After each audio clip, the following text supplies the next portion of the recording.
let's look at the deconstructor updates in C#10. Now, for most of my training, I work to give you an in-depth perspective on a technology. But sometimes you just need to get the quick answer to the question, how do I use this? That's why I created the 10-minute training series. So let's dive right into the code.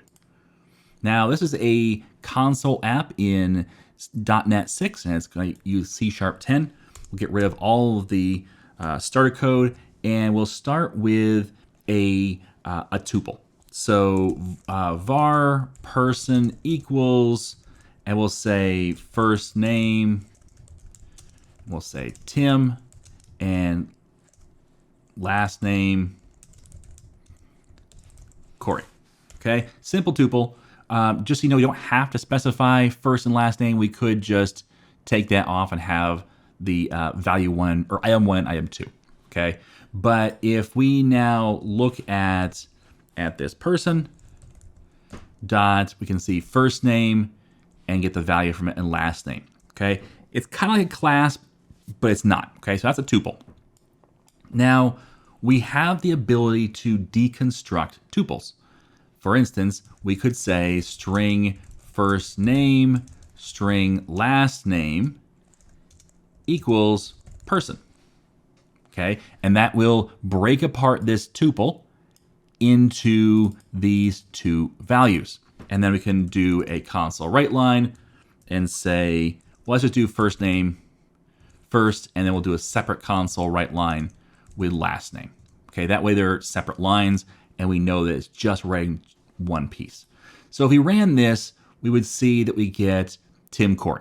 Okay, that's the standard way to deconstruct a tuple.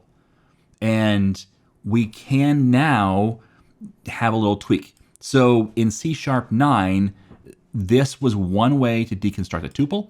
The other way would be to say string fn and string ln, and then say fn ln ln equals person, like that. Okay, that would also work. However, we could not mix and match these two styles. Notice this, the first name is declared in line, as is the last name, whereas this one we declare the fn ln out of line and then use those variables. We can now mix and match the two. So the difference is, let's comment these out here. The difference is we can now say string first name and say first name, comma, string last name equals person. Okay, we can mix and match these two different types. And the reason for this is because, yeah, you wouldn't want to do this if you're just declaring these right in line, but what if you already have one of the variables you want to put the values into and you don't have the other one?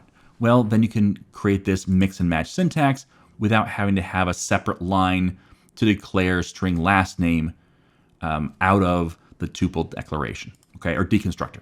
So that will work the same way. If we run this, we'll see it still says IAmTimCorey, even though we have now mixed and matched where the declaration of the different items comes from.